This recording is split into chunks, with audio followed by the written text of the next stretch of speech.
Editorial 2020 November 10 ചൊവ്വ. പൊതുപ്രവർത്തകരുടെ നാവ്. ഗൗരിച്ചോത്തി പെണ്ണല്ലേ പുല്ലുപറിക്കാൻ പൊയ്ക്കൂടെ? വിമോചന സമരകാലത്ത് ഉയർന്നു കേട്ടൊരു മുദ്രാവാക്യമാണിത്. നിരവധി വർഷത്തെ സാമൂഹിക ഇടപെടലുകളിലൂടെയും ജനകീയ സമരങ്ങളുടെയുമൊക്കെ തുടർച്ചയായി അധികാരത്തിൽ വന്ന ജനാധിപത്യ സർക്കാരിനെ ഉൾക്കൊള്ളാൻ അക്കാലത്തെ ഫ്യൂഡൽ മാടമ്പി വർഗത്തിന് കഴിയാതെ വന്നപ്പോഴാണ് ഇത്തരത്തിലുള്ള മുദ്രാവാക്യങ്ങൾ അന്തരീക്ഷത്തിൽ മുഴങ്ങിയത്. വേറെയുമുണ്ട് വിമോചനകാലത്തെ കുപ്രസിദ്ധമായ മുദ്രാവാക്യങ്ങൾ. ജന്മിത്വത്തിൽ നിന്നും രാജവാഴ്ചയിൽ നിന്നും ഒരു ദേശം ജനാധിപത്യത്തിലേക്ക് കാലെടുത്തു വെക്കുമ്പോൾ അതുവരെ പ്രമാണിവർഗമായി അധികാരത്തിന്റെ ശീതള ഛായയിൽ നിലയുറപ്പിച്ചവർക്കുണ്ടായ അസഹിഷ്ണുതയും ഹിംസാത്മക സ്വഭാവങ്ങളുമൊക്കെ തന്നെയാണ് ആ വരികളിൽ നിറഞ്ഞു നിൽക്കുന്നത്. സമൂഹത്തിൽ അരികുവൽക്കരിക്കപ്പെട്ട സ്ത്രീകളുടെയും ദളിതരുടെയും പ്രതിനിധികൾ അധികാര സ്ഥാനങ്ങളിലേക്ക് എത്തിയതിന്റെ കിറുവും ഈ ആക്രോശങ്ങൾക്കു പിന്നിലുണ്ടായിരുന്നു. 6 പതിറ്റാണ്ടിന് ശേഷവും അസഹിഷ്ണുതയുടെ ആ പ്രത്യയശാസ്ത്രം നമ്മെ വിട്ടുപോയിട്ടില്ലെന്ന് തോന്നുന്നു. സമീപകാലത്ത് ചില നേതാക്കൾ നടത്തിയ രാഷ്ട്രീയ പ്രസ്താവനകളാണ് ഈ സംശയത്തെ ബലപ്പെടുത്തുന്നത്. പൊതുവേദിയിൽ പുലർത്തേണ്ട പ്രാഥമിക മര്യാദകൾ പോലും പലപ്പോഴും നമ്മുടെ ജനപ്രതിനിധികൾ അടക്കമുള്ള രാഷ്ട്രീയ നേതാക്കൾ മറന്നുപോകുന്നു. താനൂർ MLA കഴിഞ്ഞ ദിവസം നടത്തിയൊരു പ്രസ്താവനയാണ് ഇതിൽ ഏറ്റവും ഒടുവിലത്തേത്. വികസന സംബന്ധമായൊരു വിഷയത്തിൽ മറ്റൊരു ജനപ്രതിനിധിയുമായുള്ള തർക്കത്തിനിടെ ഒരു സാമൂഹിക വിഭാഗത്തെ വംശീയവും ജാതീയവുമായ മുൻവിധിയോടുകൂടി അദ്ദേഹം പരാമർശിച്ചെന്നാണ് ആക്ഷേപം. സമൂഹത്തിൽ അന്തസ്സോടെ ജീവിക്കാനുള്ള ആ ജനവിഭാഗത്തിന്റെ അവകാശത്തിന്മേലാണ് ഈ പ്രസ്താവനയിലൂടെ അദ്ദേഹം മുറിവേൽപ്പിച്ചത്. KPCC പ്രസിഡന്റ് മുല്ലപ്പള്ളി രാമചന്ദ്രൻ നടത്തിയ തികച്ചും സ്ത്രീവിരുദ്ധമായൊരു പരാമർശം സൃഷ്ടിച്ച വിവാദം അവസാനിക്കും മുമ്പേയാണ് അബ്ദുറഹ്മാൻ MLA പ്രസ്താവനയെന്നതും ശ്രദ്ധേയമാണ്.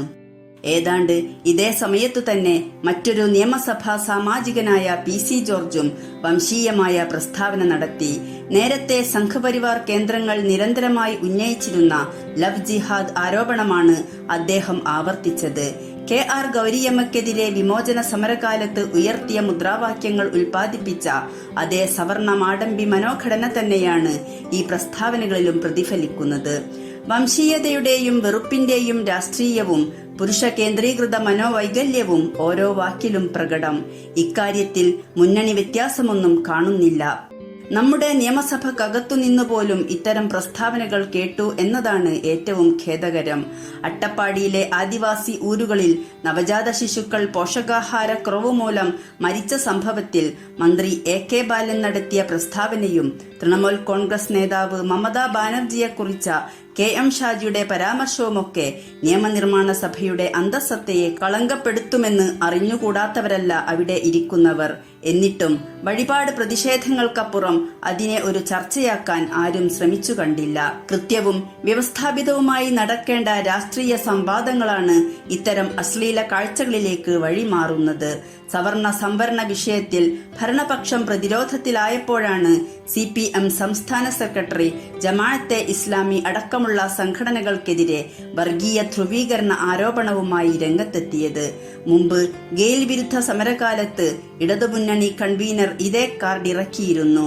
ലോക്സഭാ തെരഞ്ഞെടുപ്പു കാലത്ത് പ്രചാരണത്തിനിടെ രമ്യ ഹരിദാസിനെതിരെ സ്ത്രീവിരുദ്ധമായ കമന്റും അദ്ദേഹത്തിന്റേതായി വന്നിട്ടുണ്ട്. ഇടുക്കിയിൽ പെമ്പിളൈ ഒരുമൈ സമരം നടന്നപ്പോഴാണ് MM മണി സമരക്കാർക്കെതിരെ അശ്ലീല പരാമർശം നടത്തിയത്. ഇവിടെയെല്ലാം സംവാദ വിഷയത്തിന്റെ മെറിറ്റിനെ അട്ടിമറിക്കാനാണ് ഇതുപോലെ വംശീയ മുൻവിധിയും സ്ത്രീവിരുദ്ധതയും നിറഞ്ഞ പ്രസ്താവനകൾ വരുന്നത്. ഇതെല്ലാ കാലത്തും ഉണ്ടായിട്ടുണ്ട്. നായനാരും VS-ഉം ചെന്നിത്തലയും മാണിയുമൊക്കെ ഇതുപോലുള്ള പ്രസ്താവനകളുടെ പേരിൽ വിവാദത്തിലകപ്പെട്ടിട്ടുണ്ട്. പലപ്പോഴും നിരുപദ്രവകരമെന്നും നിഷ്കളങ്കമെന്നും തോന്നിപ്പിക്കുന്നതായിരിക്കും ഇത്തരം വാക്കുകൾ. എന്നുവെച്ച് അവയെ കേവലം നാക്കുപിഴയായി കാണാനാവില്ല. അതിനപ്പുറം അതൊരു മനോഭാവത്തെ കൃത്യമായി പ്രതിഫലിപ്പിക്കുന്നുണ്ട്. പുറമേക്ക് പുരോഗമനത്തിന്റെയും നവോത്ഥാനത്തിന്റെയും വീരവാദങ്ങൾ മുഴക്കുമെങ്കിലും അകമേ യാഥാസ്ഥിതികതയുടെയും വംശീയതയുടെയും വിഴുപ്പുഭാണ്ഡം തന്നെയാണ് തങ്ങൾ പേറിക്കൊണ്ടിരിക്കുന്നതെന്നാണ് ഇവരൊക്കെയും ഓർമ്മിപ്പിച്ചുകൊണ്ടിരിക്കുന്നത്. സമൂഹത്തിൽ അരികുവൽക്കരിക്കപ്പെട്ടവരെ വേണ്ടതുപോലെ ഉൾക്കൊള്ളാനും അവർക്കു കൂടി പ്രാപ്യമായ രാഷ്ട്രീയ പദ്ധതികൾ ആവിഷ്കരിക്കാനും ഇനിയും നമ്മുടെ പുരോഗമന പ്രസ്ഥാനങ്ങൾക്കായിട്ടില്ല എന്നുകൂടി ഇതിനെ വ്യാഖ്യാനിക്കാവുന്നതാണ്. സോഷ്യൽ മീഡിയയിൽ അണികൾ നടത്തുന്ന ആക്രോശങ്ങളും വിദ്വേഷവാക്കുകളും നിയന്ത്രിക്കേണ്ട നേതാക്കൾ പലപ്പോഴും അവരുടെ നാവായി മാറുന്നുവെന്നതാണ് ഏറ്റവും വലിയ ദുര്യോഗം. നേതാക്കൾ സ്വന്തം നാവിനെ സൂക്ഷിക്കുകയെങ്കിലും ചെയ്യേണ്ടിയിരിക്കുന്നു.